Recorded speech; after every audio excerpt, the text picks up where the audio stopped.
Hi, it's me, Fieros. I'm not feeling particularly reborn. I'm feeling a bit unborn at the moment. I'm feeling kind of dead, re-dead. Fieros re-dead. Yeah, I feel fucked, man. I feel absolutely fucked. Oh, I'm just watching a bit of Avengers: Infinity War. But I'm going to do Fieros' story time anyway because I feel like I need to. Let's try and turn my lights died. Oh well. Yeah, I feel like I need to. I feel like strangely this feels like a really good venting experience for me to do these videos. And honestly, I feel a bit isolated at the moment. Uh, like since I quit smoking, my social life has really taken a turn for the worse. I mean, not only am I not going out as much uh, because the whole one of the reasons why I quit smoking was because it was making me angry. I was having these big old anger attacks when I was smoking. So I stopped going out because I got into fights and stuff when I was out, as in going out partying and drinking and socializing, whatever. Yeah, and this anger thing has been there pretty much all year. It was really bad for a while. Like my whole upper body just felt like I don't know, it was just shaking and crackly and jittery and angry and in pain constantly. The pain has gone down a hell of a lot. It only comes every now and again throughout the day, but it's still there, and it's still my body is still not back to normal, which is it sucks. It fucking sucks, and I feel isolated because a lot of my socializing, my social life was based around not smoking per se, although that did come into it, but it was based around going out to the pub. And I just had to stop going to the pub, any kind of pub really, um, because the drink and cigarette combination was just inflaming my anger and I was getting into fights, as I say. So, like, I kind of stopped trusting myself basically to be out around people who, if other people were easy to provoke, then I would provoke them and then they would fight me, basically, is how it would go. And then I'd end up getting beaten up because I'm not a fighter. I don't have the mentality of a fighter. Something prohibits me, and I don't exactly know what it is. I don't like to hurt people, but I'm okay with being hurt myself. It's bizarre. Yeah. So I've had to really cut down my socializing because for the whole year, pretty much, I haven't felt like I could go out without my anger getting up real bad. It's a lot less now. Uh, but now I kind of want to stay in anyway because it's cold outside. So as the season comes to a point where my anger's gone down a hell of a lot, it's now really cold and I don't want to go out very much. So I feel kind of quite isolated. I don't really talk to many people um, other than on Facebook and WhatsApp and Hangouts and stuff. It's not very verbal or it doesn't feel. I don't feel very kind of expressive, I suppose, is a good way of putting it. I don't feel very expressive. I don't feel very outgoing. I feel isolated and kind of disconnected from people, you know. And initially, this was good because I really wanted a lot of alone time, time to get back to myself, you know, to remember what it felt like to be me by myself without being overwhelmed by all the socializing I was doing. So it was good to have some time to myself. And now I'm feeling a bit kind of isolated and lonely, I suppose. Yeah, lonely. Um, and I'm bored and dry. My chest feels dry. My whole life feels a bit dry. Yeah. Let's drink some water to make it wet then. So I think that I'm looking forward to next year. I'm looking forward to the spring. I feel like my body will be healed up pretty good by that point. I mean, it's pretty good now, but it's not quite right. I still go through patches each day where I feel some type of pain. which is annoying. Yeah, I'm also kind of sick to death of spirituality.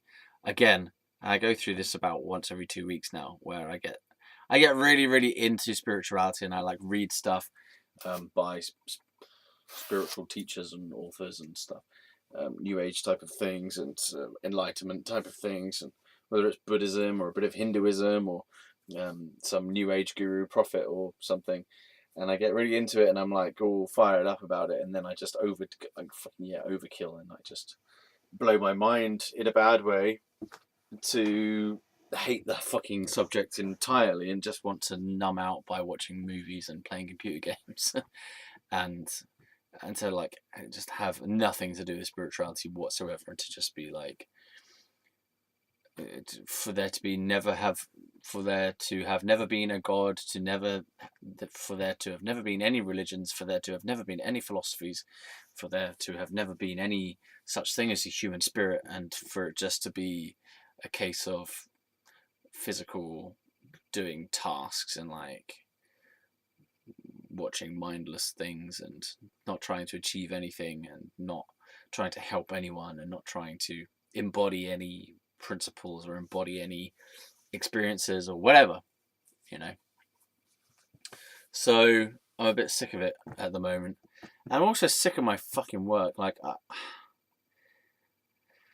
I do my work, my artwork and my writing, and I feel like I've just done it for so long now that I'm real close. I'm really close to the end of two major projects. So I've got the Psych Ward project, which has turned into a series of 4 short books within one book, if that makes sense. So 4 parts to a book, which I initially thought were books in themselves, but I'm just going to put them together into one thing. But it's taken so long. So I started writing this book in November 2016, but that's only when the official first book started to come together. Before that, I'd been working on it for about 6 months, or maybe even longer, leading up to it, like doing kind of background writing, trying to find the tone of how I wanted to write about things, and I wrote a whole load of different chunks of stuff to try and start the whole thing off. And then I made a decision to just say, okay, you know what, everything I was writing wasn't quite matching the tone that I kind of had in mind of how I wanted to write it.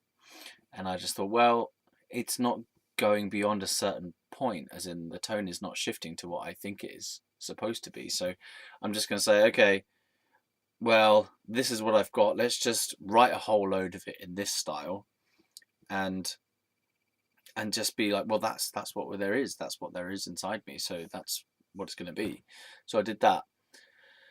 So that started roughly 2 years ago, which doesn't sound like long. Okay, well, writing a book for 2 years, but it feels long. It feels really long, because I wrote the first chunk of it in less than a month, and the second chunk in about 2 weeks. So the first 2 parts were about a month and a half's worth of work, right? Then I wrote loads and loads and loads more, which I ended up destroying because I'd featured my ex-girlfriend in it really heavily. Like, she featured in the book because it was to do with both my past but my ongoing present life experience. And so my ex-girlfriend at the time featured heavily in that, in all the extra bits of work that I did afterwards. And I was so devastated by the relationship ending that I kind of went into self-destruct mode, basically, and I just destroyed. I actually destroyed Psych Wards 2 to 10, which is like 8 thick 400-page, 200-sheet refill pads of work. Not all of them were filled to completion. They were in different varying stages of finishment. But I just got rid of them all. I went round to the back of Sainsbury's and chucked them in the big recycle bins at Sainsbury's and said goodbye to all. Um, and so that was pretty devastating. I mean, the relationship ending was devastating. Then me chucking all that stuff away afterwards on reflection was devastating as well. Because I put in fucking loads of work to write those things. And I was really pleased with a lot of the stuff that I'd done. I was really like invested in a lot of it. And, that I think that was the time when I decided, okay, I've done enough of destroying my work from now on. The next phase is about keeping work, because I'd like gone through this whole big phase of not feeling like my work was matching to how I wanted it to be. Like I felt like it wasn't good enough or it wasn't right or something. So I would do a load of this work and then I would rip it up at the end. And it was kind of like part of it was so that I didn't get too attached to the work, and I didn't like that I was able to just do the work and let go of it, and that worked for a while. And then I think the biggest exercise in letting go of my own work was that when I threw away those 8 refill pads of stuff. But the Psych Ward 2, although I threw away the refill pad of the handwritten manuscript of it, even though I threw that away, no, I didn't throw it away initially because it was being typed up by my dad's secretary or / office manager, who has good typing skills. So she was typing that up while I went through this whole period of wanting to destroy the whole thing and getting rid of it, right? And so I couldn't destroy that one. And I almost destroyed the first chunk as well, but there was some reason why I didn't, because it was already online and it was harder to get rid of it because it was already been self-published online. So it was like I just couldn't be bothered, I think, to go through everything I needed to do in order to get rid of it. Yeah, so the parts 1 and 2 were saved from that whole cull, death to the book experience, and then I subsequently wrote a new part 3 and part 4, even though I'd gone up to parts 10, right? But by that point I was just like, fuck, man. But overall, actually, what has come out of it was something much better than what I had initially written anyway. Because the parts 1 and 2 are of a certain tone when I was still really angry about the whole experience, and I was very kind of, it's written in a certain style. And then the new parts 3 and 4 are much more mature. Basically, they're a much more mature style of writing, and a much more coherent style of writing as well. Yeah, much more centered. So overall, it was a good decision, in fact, to get rid of that shit, because all that stuff was all along the same kind of lines, and if you didn't really get into it, then it wasn't very appealing. It was kind of a certain style that was quite niche. So you could say it was inaccessible, some of it, if you hadn't clicked into it from the beginning. It was kind of a bit too niche, narrow band of people and of interests or mentality or whatever who would want to even read it all the way through, because it's quite tough going in some places, and there was a lot of anger and a lot of addressing the reader antagonistically and stuff like this. So yeah, I think overall it was good that I did that, but it still was a massive loss and still a feeling of like grief and devastation around it. Because I really, really liked, especially parts 4 and 5 that I'd written. 4, 5, and 6 was my favourite little part of it. And then I just got rid of all of it. Yeah. But so I'm coming to the end of actually finishing that project now, because all I need to do with regard to the actual content of it is to finish the spelling and grammar checking of the second part in depth, because it's riddled with spelling mistakes. I think my handwriting must have been terrible, because the typist just fucked it up big time.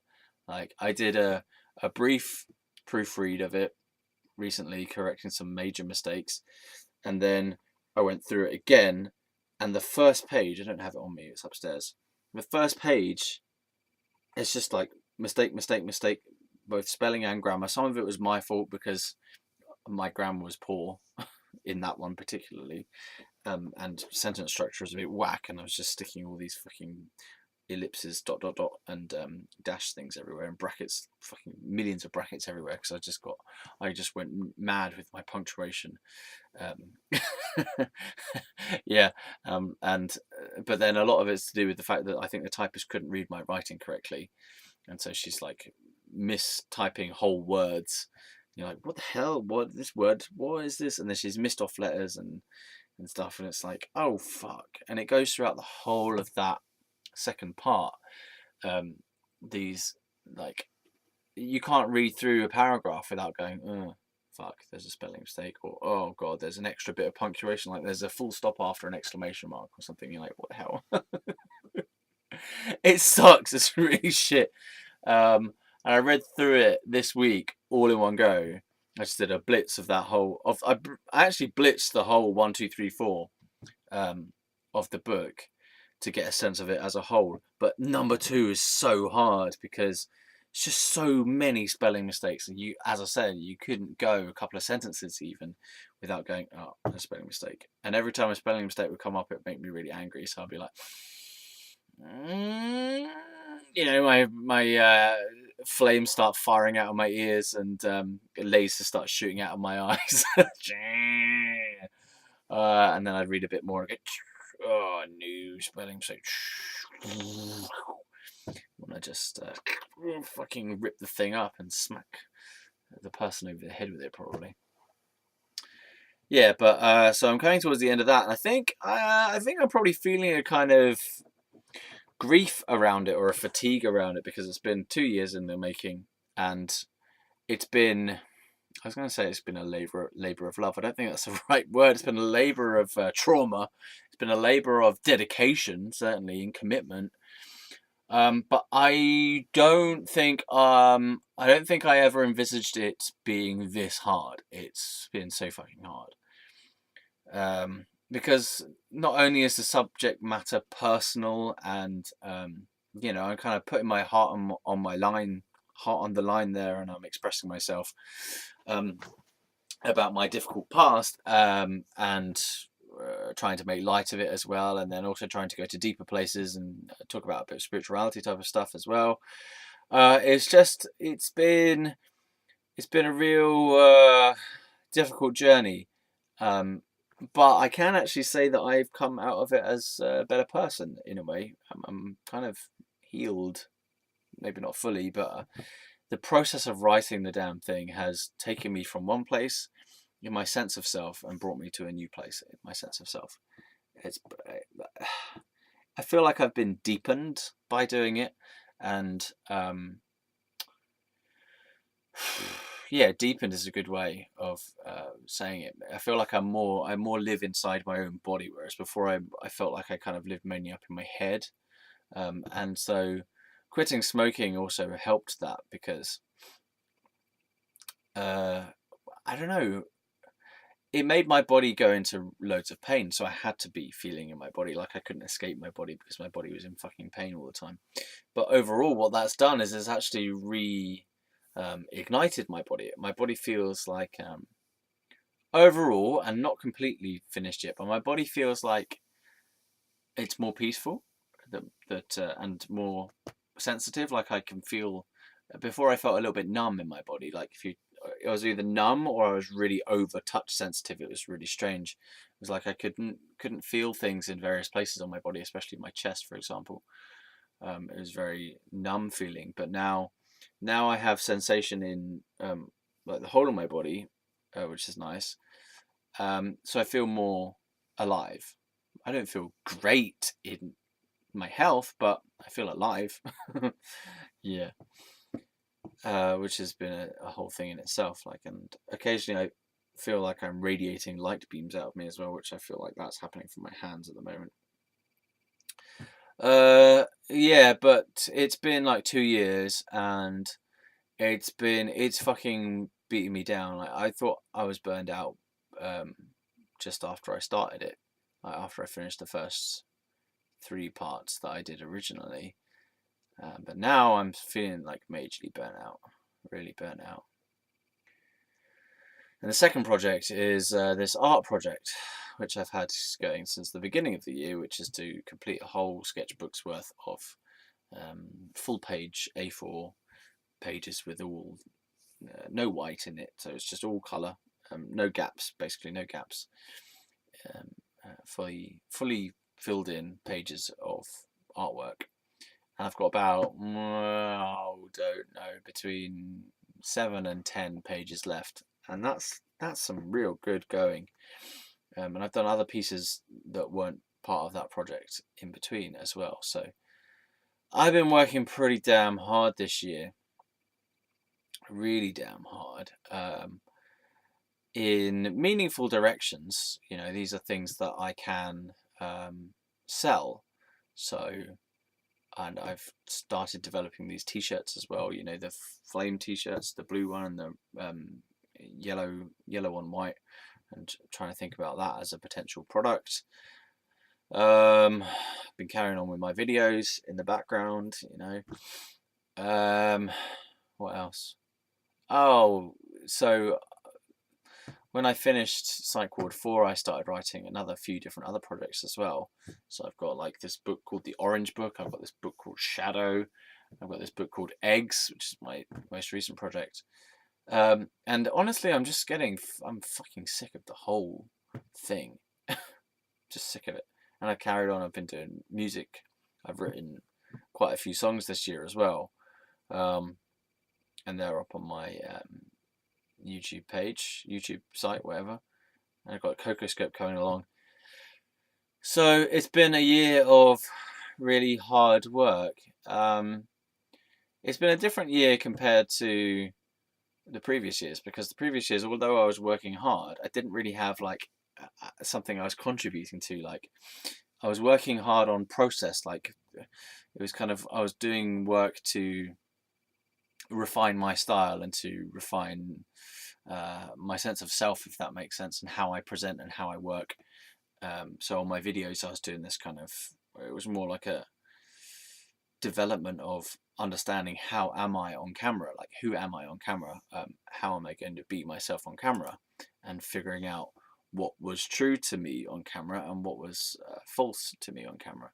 So doing these Psych Ward Fieros Storytime videos has been a real development in that area, because I feel like I'm no longer playing a character while I'm doing these things. I'm just talking as me. You know, I'm not putting an extra funny thing on top of it, although I do occasionally go into that type of thing. But before, the channel was all about that. It was all a character. It was all a character piece of Fieros. Now Fieros is more like just me expressing myself genuinely and honestly. Whereas before, there was this extra layer where I was playing an act and I was doing the funny man type of thing. Yeah. So this year has been really hard, and also still, I'm not even over that previous relationship. Like, I just feel like I haven't, for some reason, I haven't got over it. I haven't got over that girl yet, which is like, this is the longest period of time I think that I have been obsessed about a girl. I don't think I'm completely obsessed, but I'm still not over her. I mean, I went through a phase where I was genuinely obsessed with her, but now I'm just kind of like background obsessed, you know, background still pining and wanting her to come back. And it's like taking ages, and it's weird. It's really weird. And part of me thinks that, oh, it's there because you're meant to be with her, but and then there's another part that says, well, you've thought that about every person you've ever been with. So if your mind is correct, then at some point in the future you're going to go out with every person you've ever been with, and all at the same time, because you seem to have this idea that every person who you've ever loved is amazingly going to come back to you at some distant point in the future, and it's going to be like this grand reunion. So it's obviously not going to happen. Yeah. Okay. So that's me whining about having a hard year and working myself too hard and being kind of ill still on recovering from cigarettes. I don't know if I gave myself cancer. I might have some fucking kind of blood cancer. Occasionally I feel like I've got blood cancer because my blood just feels dirty and my lungs still don't feel right.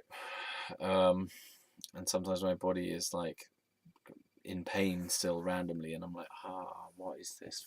What is this feeling? But I don't know, because it has been improving over the year. I don't think that it is cancer, or if it was cancer, then I'm healing it slowly over time, because this is no way as bad as it was when I first came off smoking, came off cigarettes, whatever.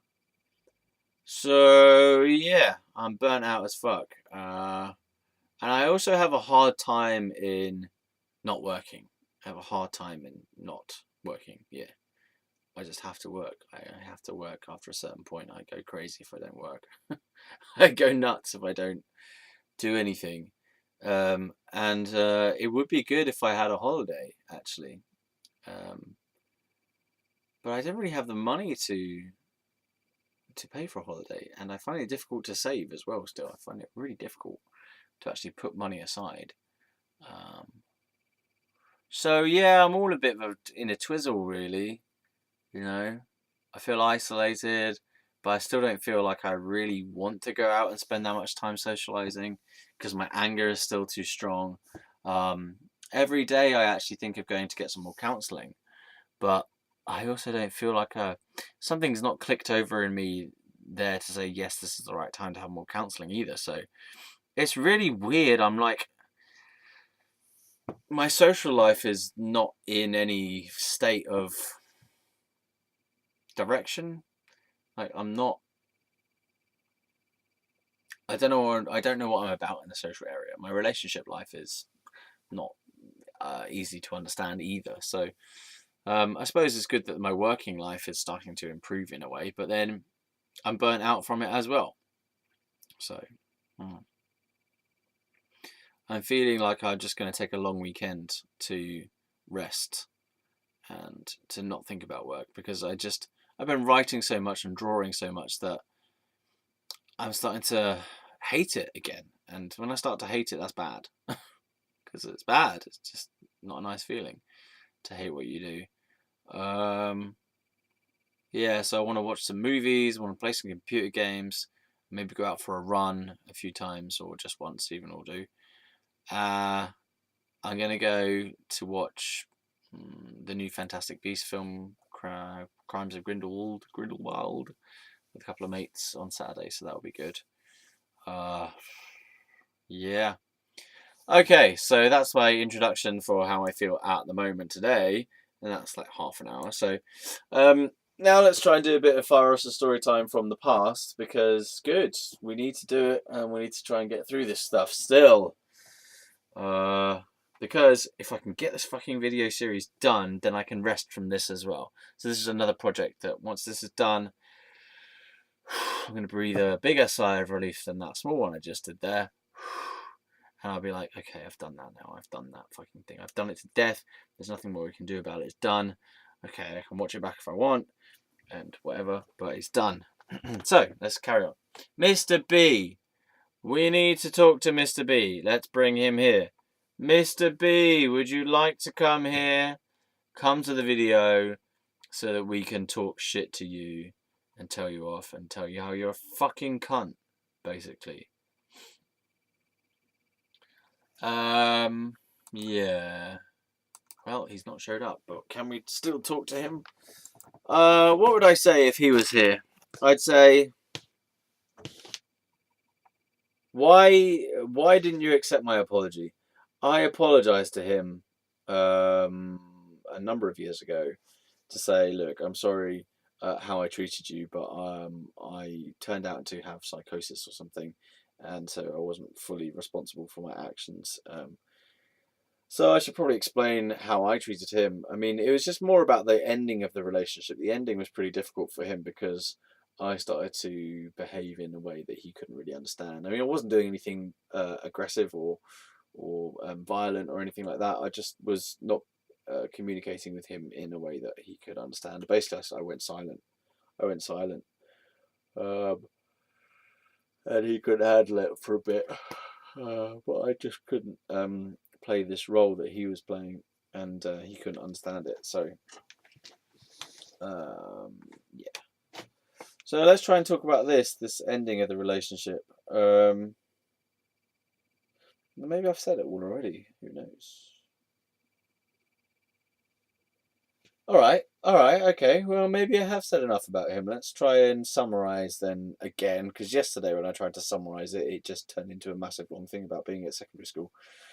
So the summary is: it starts in 2004. I finished my A levels. I got AAB, English, art, and drama. Right, got the B in drama. I didn't like the B in drama because I was got loads of good GCSEs, 7 A stars and 4 A's in my GCSEs. Yeah, okay. I was slightly disappointed with the fact that I only got an A in religious studies, actually, because yeah, true.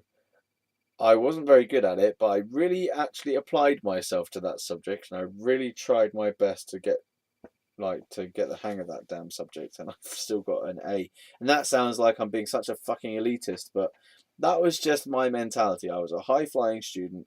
I wanted to get all A stars if possible. And I was upset with myself that I actually fucking applied myself to those ones. Like I was naturally good at those subjects. I was naturally good at fucking everything at school, basically. In terms of academia, I was naturally good at every subject to the point where I could get A stars without hardly much revision, and I just knew everything somehow, and I was just really good at it, right? But religious studies and chemistry as well, and also some parts of maths, I found really difficult. So I really applied myself to try and actually figure that shit out and learn it and whatnot. And I was bummed. I was well bummed that I fucked up the religious studies thing because I was aiming for a star in that and I didn't get it. Oh well, it's minor, but I'm just trying to tell you how I felt at the time. You know that maybe this is just like this is the product of someone who is an overachiever or a high achiever. That I got an A and I'm disappointed in myself. You know that's like the second highest mark, and I'm disappointed in myself. And even in the A levels as well, with the getting a B, I know loads of people who would kill to get AB, as in 1B, and that would be like an awesome mark for them. But for me, being a relentless, high achieving, overachiever type of person, I was gutted. I was really gutted because something about it was it's to do with perfection. I felt that I had to have a perfect run, basically, and I felt I had to be perfect, and I wanted to be perfect, and to have 3 A's would mean I was perfect. I couldn't get the 3 A's, and therefore I wasn't perfect, and therefore something was wrong with me, or it was just it's just a something missing feeling. The feeling of something wasn't right, something was missing, and I didn't get what I wanted to get, and whatever. So I was gutted, basically. Um, and it's strange how much that affected me. Just this one slightly lower grade, but it did. It really affected me.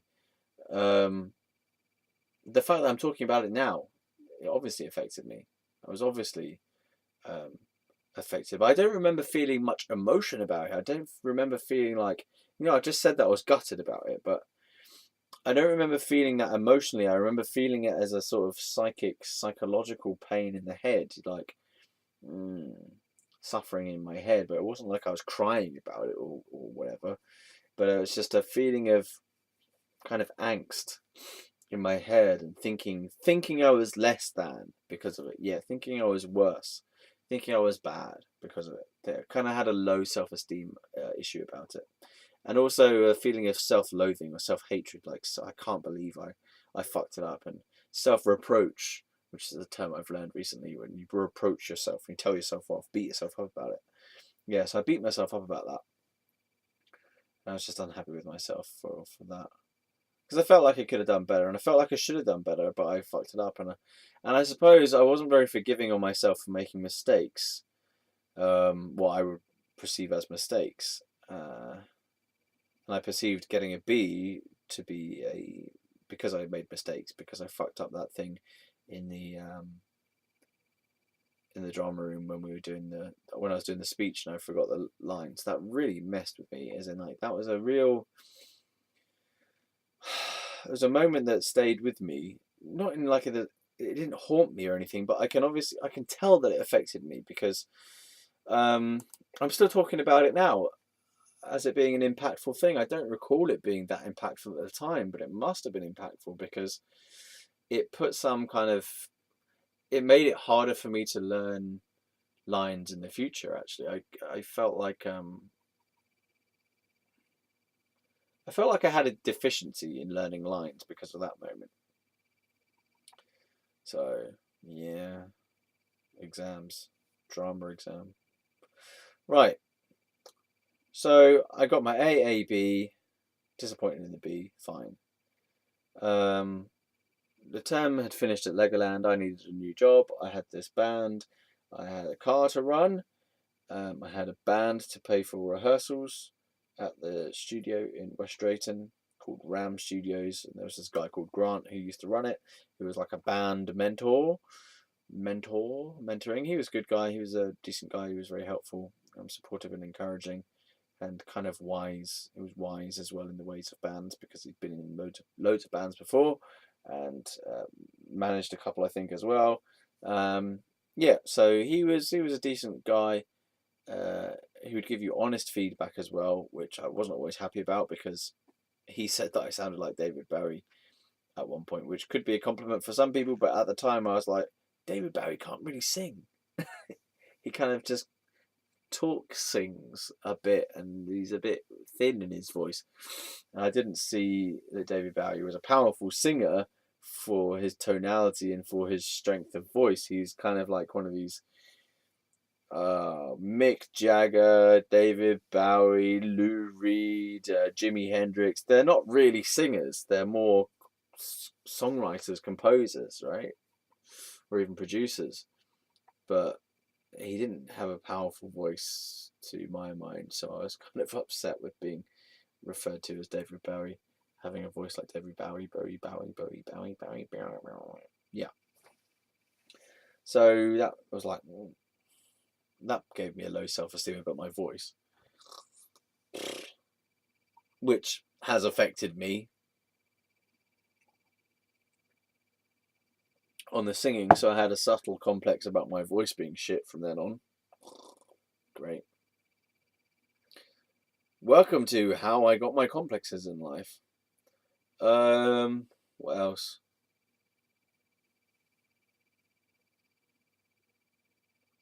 Yeah, so finished at Legoland. I remember one of the things we were doing at Legoland in the summer was there was these remote control cars, Lego remote control cars. Can't remember what they were called, but they were like these Lego ones where you could combine two sets of cars together by Legoing them. They're all made out of Lego anyway, and me and a few of the guys, yeah, I think it was only the guys who did it. Maybe one or two of the girls did it as well. But we had these like hay bales in a little arena, like set around the outskirts to make an arena for these remote control cars to go around in, so that kids could play with these remote control cars before they decided to nag their parents into buying one for them. Yeah, I really want one now, Mum, Dad, can we get one? I want one, I need it now. So I was one of the guys who, I keep using this phrase, voted myself into, elected myself, put my hand up and said, yes, I want to fucking do that, I'll do that.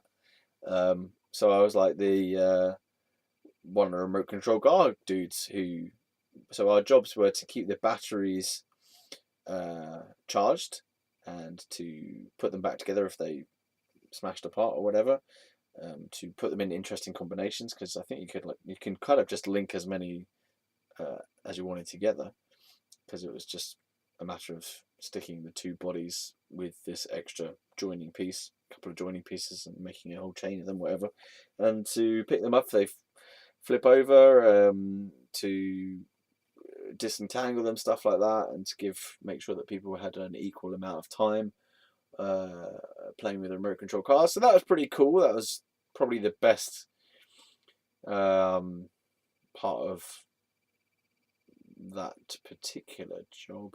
Another part of the job that I did at Legoland was the climbing wall. I was a climbing wall instructor, which meant that I put people's harnesses on them and then told them the rules, like be safe or something. Yeah, and clipped them onto the safety wire and got them up the thing and had to rescue any of them if they got stuck, which didn't happen very often.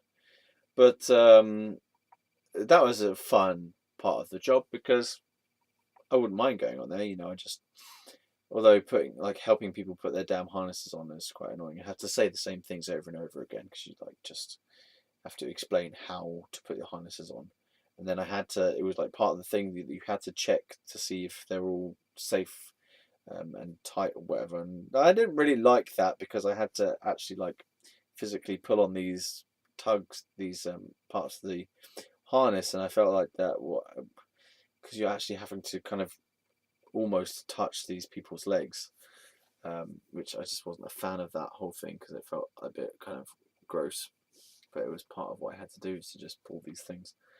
Yeah, but there was a hot girl who I worked with on that thing. Her name was Claire, and she would quite often be bending over, and I would be peering down her top. So welcome to me being a perv again. She was cute, but nothing ever happened between us, unfortunately. Yeah, but I did that climbing wall job, which was pretty good. That was pretty fun because I got to go up and down the climbing wall myself a lot of the time. If there wasn't much of a queue, then I'd go up and down it, or I'd just do it for the hell of it. And certainly at the end of the day, it was quite fun you get to the top and then you just like bounce all the way off, like wee, instead of abseiling down and like ding ding ding ding ding. I just go wee all the way to the bottom. It wasn't that tall of a climbing wall, but it's still fun to go wee like that. So that was all right, and seeing how quickly I could go up it all in one go like that. Yeah, so that was good. So the climbing wall thing and the remote control car thing were the two best things that I did at Legoland, I think. Oh, I hated being a balloon person. The balloon selling. You had to like pump the damn balloons up with this helium crap and then walk around holding this giant bunch of balloons. Literally all you do is you just walk around holding a balloon. And like maybe you're supposed to ask them, maybe sometimes I ask them, people, do you want a balloon? Do you want a balloon there? £4 for a massive one. No, £5 for a massive one, £4 for a medium one, and £3 for a baby one, tiny one, small one, whatever. And apart from the fact that I thought it was utter rip-off because these things, the markup on them must have been intense. Like, oh dear. I swear they must be about 50p per, less than that, maybe even 30p per balloon thing, or 50p, maybe maximum £1 of cost per balloon, and they're selling it for like £5, and it's just ridiculous.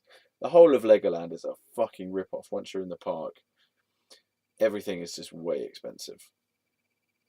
I was in the sweet shop for a bit of it as well, and I used to give staff discount on things to customers because I was just like, this is a rip-off, and I feel bad for for you as a customer, so I'm just going to keep pressing the staff discount button, or 50% discount even sometimes. And I tell them as well, I'll be like, I've given you a bit of discount here, I've given you a bit of discount. And I felt like I was taking down the system from within, even though that was totally against my job rules, and I never got found out for it actually, but I would do that to most people. I'd be like, yeah, you know what, I'm going to give you a discount, I'm going to give you a discount, because it was just fucking ridiculous. I couldn't feel justified in, like, it was like £11 or something for a thing of sweets. It was ridiculously expensive. Like the amount of pounds per kilo price was just so high. So I always put a discount on, whether it was 10% or 25, I can't remember, or maybe 50. I don't know what exactly it was, but I would always do it, or most of the time do it, because I just couldn't feel morally. I felt wrong to charge these people so much for products that in any other environment would not have been that expensive. So yeah, and that was one of the days when I met Angelina Jolie. Would you believe she came in with her bodyguard and a small child, um, and came up and bought some sweets from the sweet shop. She was really skinny as well. I couldn't believe how damn skinny she was. So this must have been in 2004 still, yeah. So she was really skinny, like to the point where I thought she looked emaciated. So, or an anorexic type of skinniness. Uh, and I thought, oh, maybe the camera really does add a lot of pounds because she looked bad, like really bad. And oh man, I was used to seeing her on the screen looking good and well and not plump, but in a good figure. And then you see her in real life and she's really skinny. I was like, oh, but yeah, she touched my hand when she gave me the money, and I was like, oh. As in, she put the money in my hand and her finger fucking, what do you call it? Just touched my hand slightly, and I made a big deal out of it. I went around saying, "Yeah, she touched my hand, man. She like lingered her hand on there and stroked my hand." Yeah. So I said, "Yeah, she touched my hand, man. She touched my hand. Angelina touched my hand." So that was a big deal for like half a day. Well, that whole rest of that day. Maybe even the next few days, I was like, she touched my hand, man. She touched my hand. She did, though. She barely touched it, but there was a slight touch of the hand. But I like to play it out like she went, hello, I love you. Yeah. Anyway, so that was that. And then she carried on. Carried on with her day, whatever. Yeah, I had a kind of brief little spiritual awakening in one of the shops that I worked at, because this woman came up to the till, and so we're all at the tills, right? It's busy evening, end of the day. Everyone's coming up to get out of the park and go home, but they take a stop in the big shop at the top of the park and go round. And like, this is the time when the kids want to buy everything that they've ever seen ever in Lego. So the parents go around for one last merchandising run, and they pick up a load of stuff and they go and buy it before they go home. So the end of the day is pretty busy in that place, because that's when everyone is being sort of shepherded out of the park, because it's closing time, coming towards closing time. So you get like loads of people coming at the end of the day. So it's always really busy and loads of big queues at the end of the day. And so we're all like, there's a lot of tills open. We're all shouting, next, please, who's next, whatever. And there was a regular person who'd come in. She got to know me by name as well. I think that she must have had a season pass, because she was in there a lot with her son. She knew me by name, and it was strange because it was like she was really friendly and would talk to me on friendly terms, but in a way that I wasn't comfortable with. It was almost like she was more friendly with me than I was with her or something. And I don't know whether she was flirting with me or not. I don't think she was, but it just, something was a bit odd. She was a bit creepy in a way. She might have been a cougar for all I know, but I didn't know of that term in those days. But she was always like, Ross this and Ross that. And I was like, okay, weird. Okay, weird. But that wasn't the spiritual awakening. The spiritual awakening was this lady came up to the till one day, and part of our training was that we had to ask everyone something about their day. We had to make conversation about how was their day and stuff, and sort of pretend to care about these people who we didn't care about. We had to do this customer service bit, which I was up for. I was interested in that at the time. I kind of liked doing that whole thing. I was into being a customer service type of person, and I was into, man, my nose is itchy today. I was into playing that role. I was happy with that role because it made me feel like I was being a caring person, even though I probably didn't really care, but I liked the feeling of pretending to care. Yeah. So this lady came up, and I asked her. Okay. So let me give a bit more background first. So what people tended to say when you asked them how their day was, just something like, "Yeah, fine," or "Yeah, it was great," or "Yeah, it was really cool, we enjoyed it," something positive, basically. And then you get the other spectrum would be people who just complain and they're kind of blaming you somehow, or they're trying to blame you, or they're trying to blame the park of the fact that they had a rough day, or things are too expensive, or that their kids have gone crazy, or that the queues are too long, or whatever, or that they didn't have the thing in stock they wanted to have in stock, or the thing doesn't even exist and they thought it existed, and it's my fault because they didn't know that it didn't exist. They thought it existed. So, you get the complainer. So you get the positive person who's just kind of like, they're just saying, yeah, it was fine because they don't want to be asking any more questions. And then you got the complainer who seems to think that everything that's ever gone wrong is someone else's fault, and something is always going wrong for the complainer. There's always something to complain about. If you're a chronic complainer, you will find something to complain about, even in the best of scenarios. You could be in heaven and you go, oh, it's not there's not enough clouds, it's not enough harp music, or you'd be like, oh, the harp music's too nice. There'll be something to complain about, or oh, God isn't God isn't happy enough, or something. I don't know, whatever. Yeah, so the complainer will always find something wrong, and something seems to be about a pattern with complaining, which is that there's a sense of blaming other people as well. It's always someone else's fault. It's never the fact that, all right, you just feel a bit of shit about something. It's not an internal experience. You're blaming it on other people for your internal experience. Anyway, so you'd get that a lot where customers would come up and they tell you all this shit about their day that's gone wrong, and apparently it's my fault that that's happened. Okay, so you get used to that and you just kind of don't make it worse. Basically, if you can avoid making it worse, that's good. But then this person came along who I asked her, like, how was your day? And she goes, oh, it was crap. And I was like, huh? And she was like, yeah, the kids have been running around and going mad, and that's just been a bit stressful, really.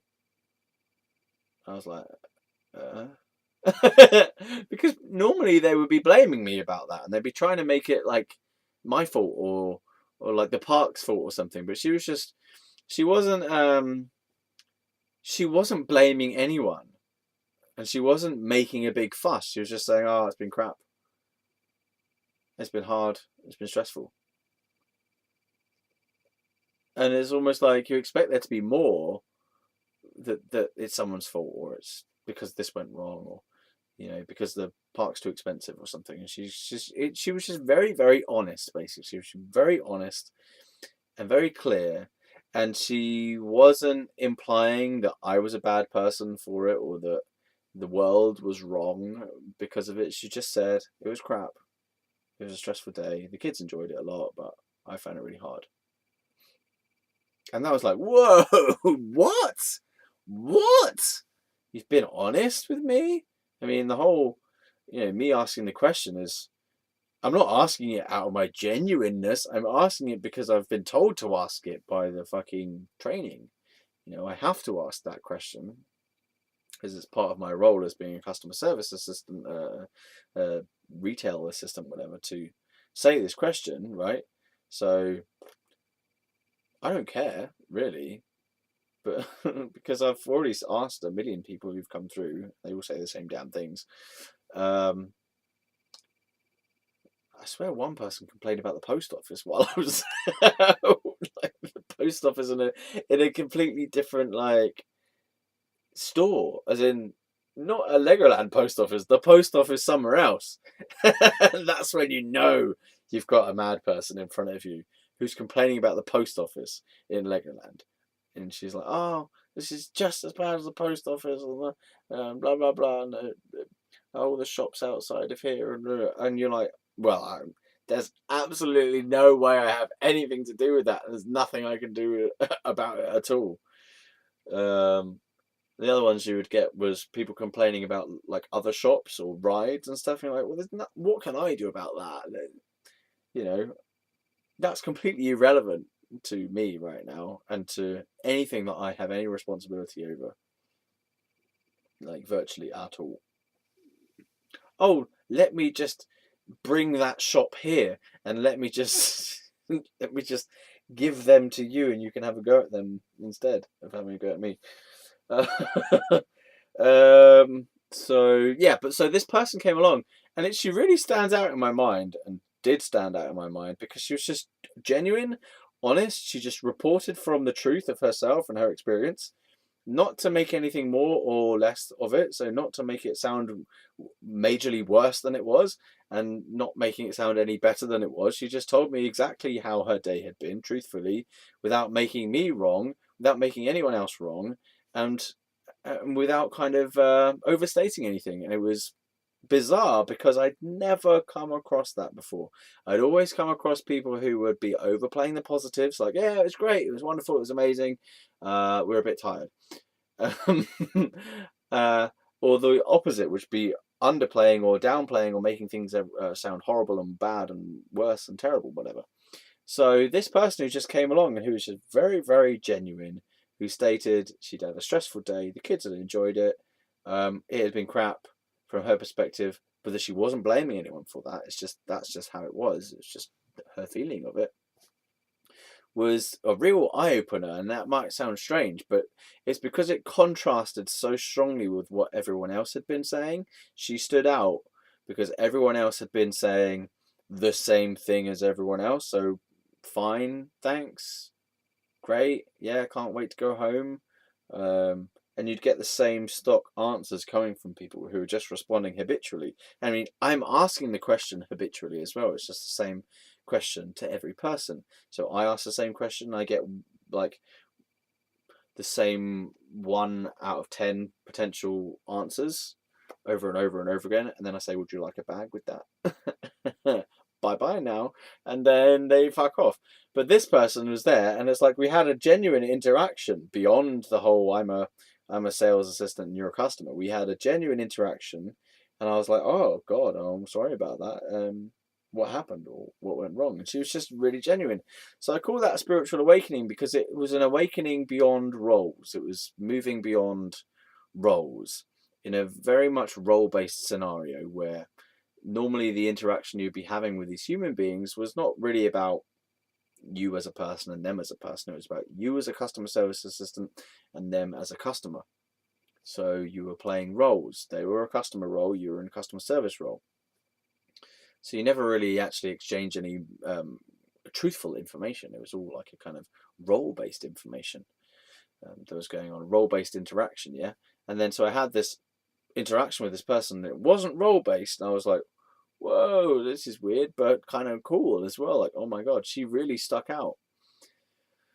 So that was a small realization, and she stuck in my head or in my feeling body, call it feeling body, because she showed me just in that brief interaction, she showed me that there was another way to interact with people. There was a more honest way to be with people that was nothing to do with playing things up and making yourself seem big or making yourself seem small or making other people seem big or and experiences seem small and terrible. It was just about being yourself and being honest.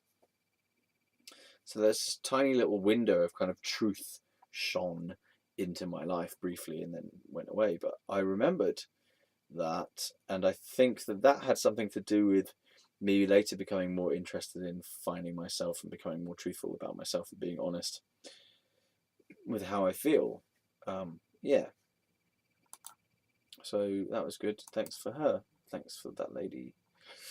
Yeah, okay. So then the end of the season came along because I remember we went to fireworks. It was like fireworks night around this time of year, actually, yeah. The fireworks shows were on every night at Legoland for a week, I think. Don't quote me on that. That might be incorrect. Maybe 2 weeks.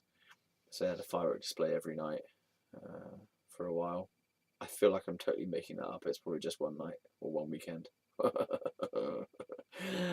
Yeah, but we had to go around with glow sticks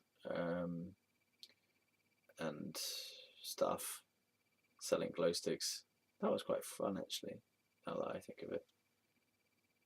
I can't remember whether I liked it or not, though. This is the weird thing. I definitely did not like the balloon part, selling balloons. Although I tried to make the most of it by looking at the model village and stuff and just like trying to observe as much of the environment as I could.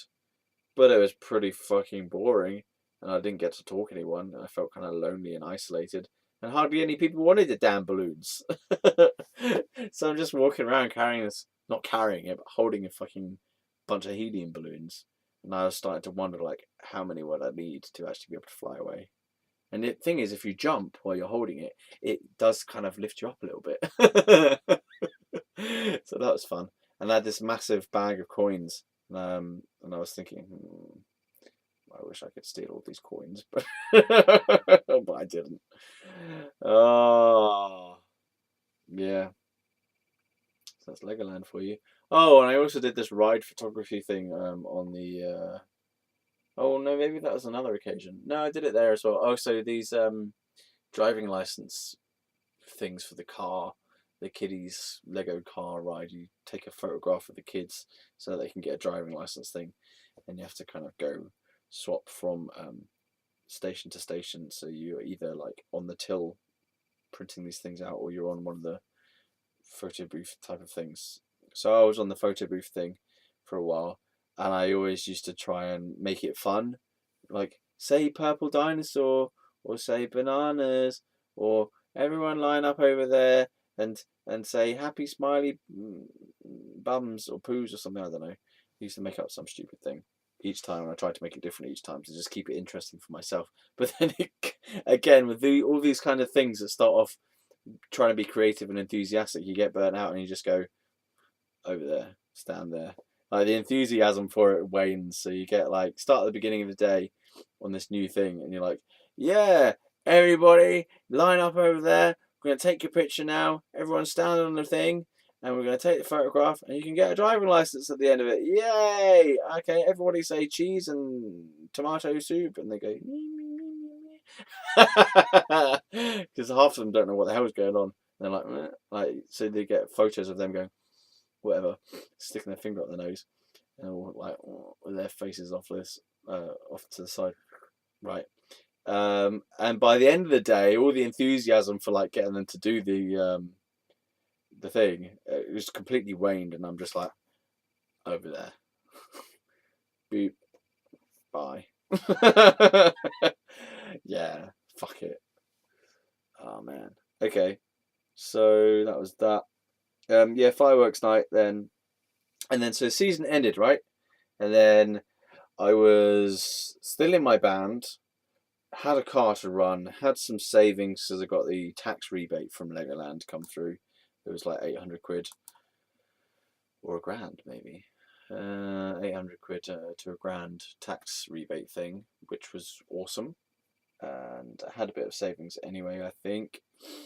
But those were running out pretty quick with petrol costs and studio. And I think I bought some clothes and just some food while I'm going out, out and about, packets of Christmas sandwiches and stuff, and art materials and whatever. So things were just like, whoa, okay, money's running out, dude. So you need a new fucking job. You need to get a new job, and I was starting to get really depressed around that time. I was also starting to smoke weed like more than ever before with my bassist and a few of his mates in his room on his bed, which I believe is where the whole issue with me wondering whether I fancied my bassist or not. That's where that came about, because we were all sat on his bed, which probably indicated to me that it was an intimate experience because we were all on his bed and I was high as well, so my judgment was all messed up anyway. But I remember having a blunt with him one time. I think it was just him and I. And we had a blunt after a particularly good gig, I believe, and it was a celebration. So it was a pure green spliff in a tobacco leaf paper, I think. Can't remember. Whatever. We had a blunt, and I tripped balls hard on that. I think it must have been or weed. I'm not sure, but I tripped hard on that. As in, I didn't trip like I wasn't seeing things, but my mind space became incredibly confused and racing with ideas. Racing with ideas. I felt like I touched into my dark side, um, and I felt like I started touching into this delusion of grandeur thing. Like I felt like I came up with some ideas that maybe what we need for the world in order to make better politics in the world was for every single human being to have a vote on world affairs, so that each person would vote in like a referendum style vote on global issues, bring the power back to the person, which technically we could do that nowadays, across most of the world anyway, using the internet. We could have global voting, and I felt like that was a more democratic system in that moment when I was high off my arse, with my head spinning around. But then, because I'd had that thought, I suddenly thought, oh, maybe I'm just like, because I've thought that and I want to impose that on the world, maybe I'm a bit of a fascist, because I think my idea is better than everyone's. Oh, maybe that means I'm like Hitler. Oh my God, I'm basically Hitler. And then I had a massive sort of panic attack going through those thoughts about the fact that I was Hitler.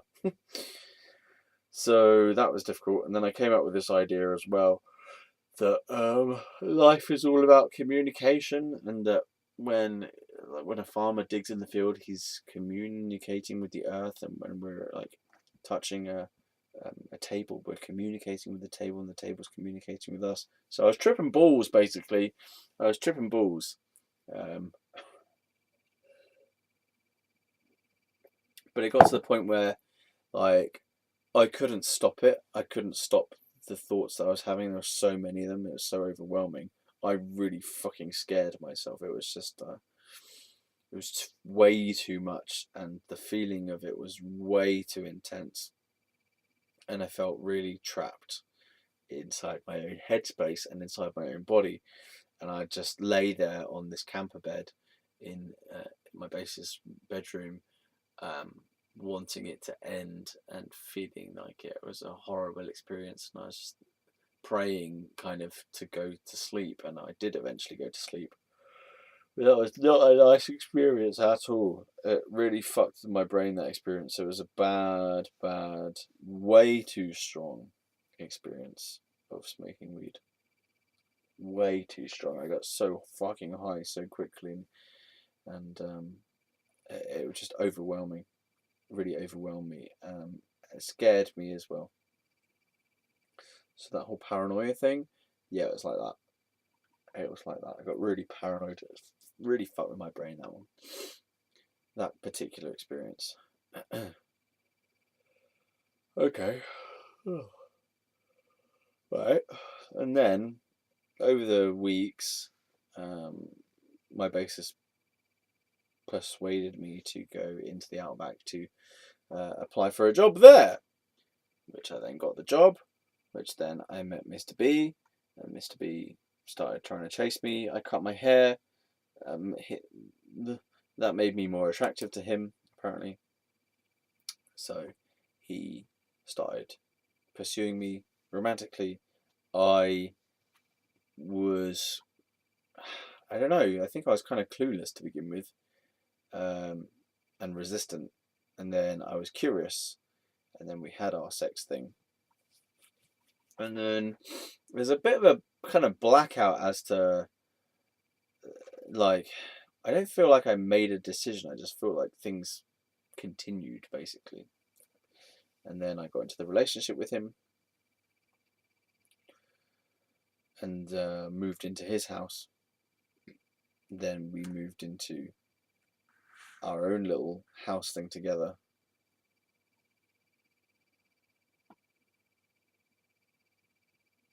And I'm going to end the video. I think that's a pretty good summary of the early part. Did I mention that Mrs. A, we broke up with Mrs. A? But you know that anyway. Yeah. Okay. Maybe this is good. Maybe this is actually good now.